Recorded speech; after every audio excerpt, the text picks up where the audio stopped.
I am Melissa Hutchison, and I play Clementine in Telltale games The Walking Dead. Zombie go boom, kick undead ass.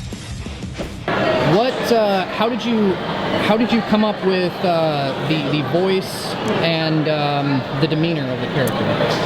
Well, when we get auditions, they send a character description, and thankfully with this particular audition, they had the artwork already ready for us to see. So I just used the direction they took me. I saw what she looked like.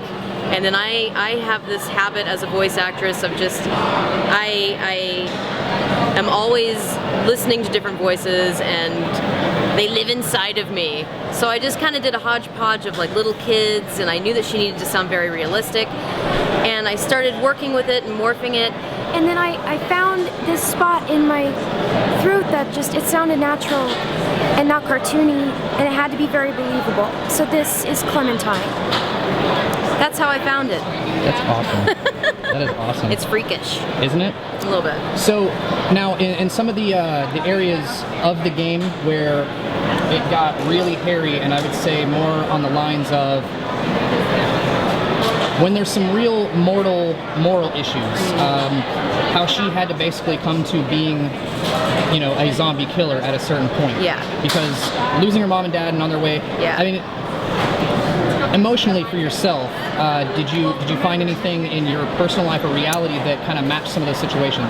You know, it's interesting. I like to say that as a child I was similar to Clementine. I think that's kind of, you know, except for the zombie apocalypse. I did live in the ghetto at one point. Anyways, long story. We don't need to go there. I feel like the writers are so insanely talented at Telltale Games that, and because of the episodic nature, because it was episode based, I didn't have to do the whole, all right, let's think of, you know, my dog that died. I didn't have to do that, because with the progression of the game and how close we got to these characters, it was no problem to literally be in that space where all of those emotions were, it was very raw, it was very real.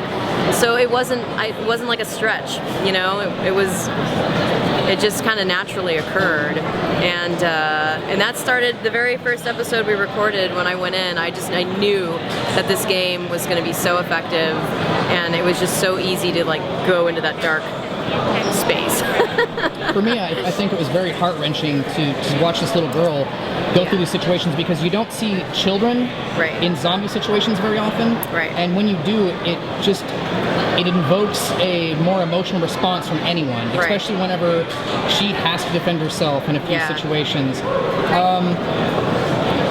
Have you ever done any other work in video games as voiceovers, or what other games have you played? Well, I've been in several of Telltale's other games. The Wolf Among Us, Back to the Future, Sam & Max. Wow.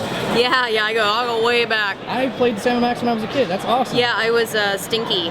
Oh, nice. I'm not Stinky, people. I mean, the character's name is Stinky. So I was Stinky. That was my first gig with Telltale Games. That's amazing. So I've been doing work with them for a long time. I'm in League of Legends, which is another big game. There's like 8 billion people playing it. But, you know, it's with their games in particular. Oh, Sonic the Hedgehog. I was in one of those. I was in Sonic and the Black Knight. It's Marlena. Nice. But I've been in so much. But I was just telling someone, it's kind of with Telltale's games, it's such a cool experience to record a game that literally affects your life. And all of their games are that way because they're so much fun. They're dialogue based. They're the choose your own adventure style. So it's just really cool. I'm very grateful. Very grateful person. I'm very glad to have met you. Nice to meet you too. I wouldn't have expected the face with the voice of Clementine. Where is she? But I mean, if you look at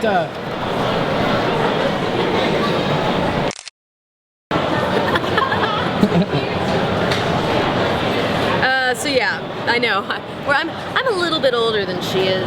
Well, no, I mean, I kind of chalk it up to like Lisa Simpson and who that is. And when like everybody naturally sounding like. Yeah, right. When everybody found out who that was, they were like, "That was that girl." Yeah. You know, they actually auditioned. They did audition actual children for the role, but I think honestly, because of the depth and darkness and emotional impact this game has and acting in it. Like, you know, they needed a more seasoned human being who can go to those dark places. So that's why it works so well, I think. Yeah. Because a child wouldn't have been able to really conjure those situations because they've not felt them, right? Right. Well, anyway, it was great meeting you. Nice meeting you too. Survivors, I really hope you enjoyed that video from Walker StalkerCon. That convention is an absolute blast, so we definitely recommend that you go. And they're all over the country, so there's probably one close to you. Not only that, but you might get to meet us. The link is in the description below. If you enjoyed that video, please make sure that you share it with your friends and family on Twitter and Facebook. Also, punch the shit out of that like button for me. We have new episodes every Sunday and bonus videos throughout the week, so one way, and the only way, you can make sure that you don't miss any of the action is by hitting this big ass subscribe button. We'll see you next time, and remember to keep kicking undead ass.